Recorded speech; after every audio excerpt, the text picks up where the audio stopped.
ত্রয়োদশ জাতীয় সংসদের সংরক্ষিত নারী আসনে প্রার্থীদের চূড়ান্ত তালিকা প্রকাশ করেছে বিএনপি। সোমবার নয়াপল্টনে দলের কেন্দ্রীয় কার্যালয়ে আনুষ্ঠানিকভাবে মনোনীতদের নাম ঘোষণা করেন বিএনপির সিনিয়র যুগ্ম মহাসচিব রুহুল কবির রিজভী। তবে এ তালিকায় আলোচনায় থেকেও মনোনয়ন পাননি তারকাশিল্পীসহ অনেকে।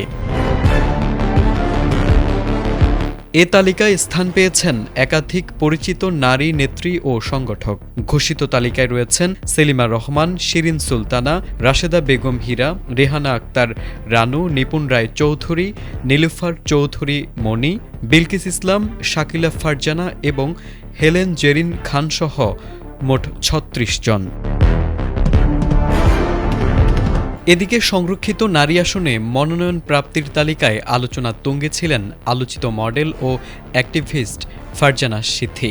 নড়াইল ২ আসন থেকে প্রার্থী হওয়ার জন্য মনোনয়নপত্র সংগ্রহ করা যশোরের এই পরিচিত মুখ চূড়ান্ত মনোনয়নের বিষয়ে বেশ আশাবাদী ছিলেন।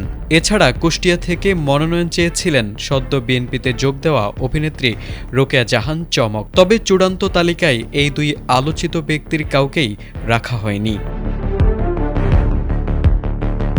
অন্যদিকে শোবিজ অঙ্গনের জনপ্রিয় দুই মুখ সঙ্গীতশিল্পী কনক চাপা ও বেবি নাজনীনও এবার দলের মনোনয়ন পাননি। জাসাসের কেন্দ্রীয় যুগ্ম আহ্বায়ক কনক চাপা সিরাজগঞ্জ ১ আসনের জন্য মনোনয়নপত্র সংগ্রহ করলেও শেষ পর্যন্ত দলের সায় পাননি।